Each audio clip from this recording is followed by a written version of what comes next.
ইসলাম হলো সেই দিন এবং সেই জীবন দর্শন, যেই জীবন দর্শন আপনাকে ভোগের কথা বলবে না, আপনাকে ত্যাগের কথা বলবে। যে জীবন দর্শন আপনাকে উচ্ছলতার কথা বলবে না, আপনার যৌবনকে কন্ট্রোল করার কথা বলবে। মানুষের জীবনে ভোগের জন্য, মানুষের জীবনে উচ্ছলতার জন্য, মানুষের জীবনে সীমা লঙ্ঘনের জন্য কোনো যোগ্যতার প্রয়োজন হয় না। এটা যে কেউ করতে পারে, মানুষ কেন, পশু পাখিও পারে। কিন্তু মানুষের জীবনে ত্যাগ করতে হলে, নিজেকে কন্ট্রোল করতে হলে তার ভেতরকার সুপ্ত শক্তির প্রয়োজন হয়, প্রেরণার প্রয়োজন হয়।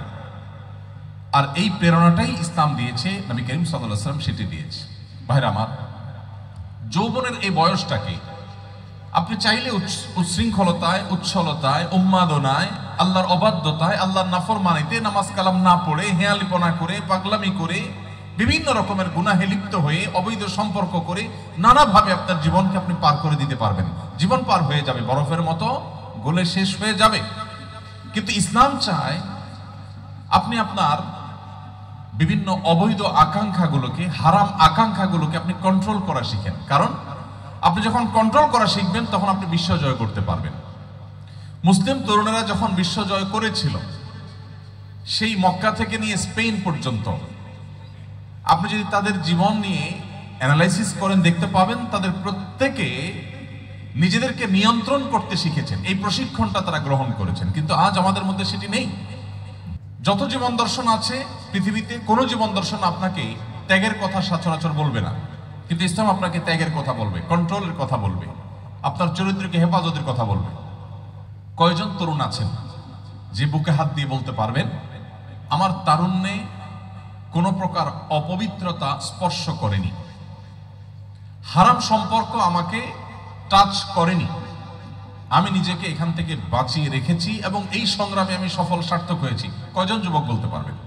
অথচ আল্লাহ রাব্বুল আলামিন কোরআনে কারিমে বলেছেন, কদ আফলাহা মান যাক্কাহা ওয়া কদ খাবা মান দাসসাহা। যে নিজের আত্মাকে পবিত্র রাখতে পারলো, পরিচ্ছন্ন রাখতে পারলো, সে সফল হয়ে গেল, সে প্রকৃত অর্থে সফল এবং সাকসেস।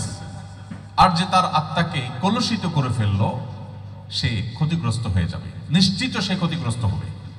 আজকের এই যুগে বিশেষ করে আমাদের সামনে নানাভাবে যৌবনকে নষ্ট করবার জন্য হাজারটা আয়োজন আমরা দেখতে পাবো।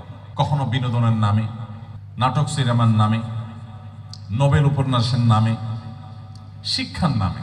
আল্লাহ রাব্বুল আলামিন নারী এবং পুরুষের মধ্যে যে সৃষ্টিগত আকর্ষণ দিয়ে রেখেছেন, যে আকর্ষণটাকে নিয়ন্ত্রণ করতে না পারলে মানুষ অ্যাক্সিডেন্ট করে, মানুষ দ্বারা অপরাধ সংগঠিত হয়, মানুষ বিভ্রান্ত হয়, ভুল পথে যায়, হারাম পথে যায়, মানুষের জীবন ধ্বংস হয়, আখিরাত ধ্বংস হয়।